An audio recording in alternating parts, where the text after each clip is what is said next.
Hi everyone, I am Ms. Macedo. Welcome to our lesson.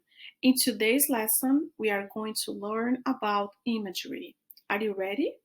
Let's get started. What image do you see in your mind when you read the following sentence? A field of bright yellow flowers lay beautifully in front of me. So I want you to pause for a minute and imagine in your mind this sentence. Just imagine it. Just picture it. I'll read it one more time. A field of bright yellow flowers lay beautifully in front of me. Is this image close to the one you saw in your mind? Let's try one more. What image do you see in your mind when you read the following sentence? The big juicy burger with melted cheese and red tomatoes made my mouth water and my stomach grumble. Take us a minute and imagine this sentence in your mind now. Is this image close to the one you saw in your mind?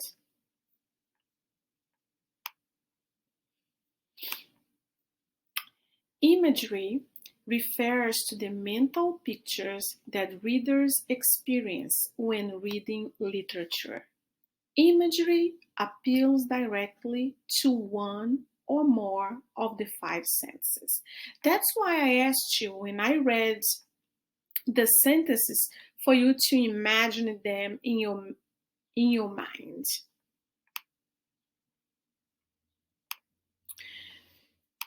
So as we read here, imagery appeals directly to one or more of the five senses. Now, I am going to talk about the five senses. The five senses are taste, hearing, touch, sight, and smell. So I can see with my eyes, I can hear with my ears, I can touch with my hands, I can taste with my tongue, and I can smell with my nose. So authors use these five senses to create imagery. Now there are five types of imagery. Visual, what you see. Auditory, what you hear. Kinesthetic, what you feel. Olfactory, what you smell. And gustatory, what you taste.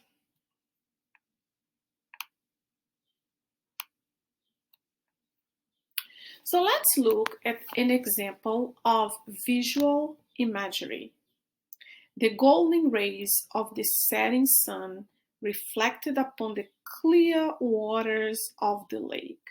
So by doing this in this sentence, as you read it, you are able to imagine this, the golden rays reflecting on the water.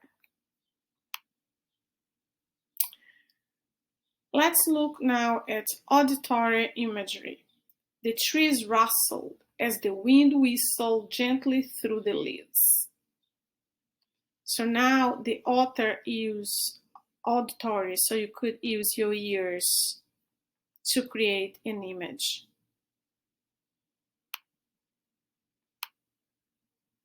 Olfactory. The smell of rotting garbage overpowered my nose when I opened the bin. So the author uses this sense of smell to create imagery. And now the last one, her mouth watered and her tongue burned as she bit into the sour, peppery mango. So now the author used the sense of taste to create the image in your mind.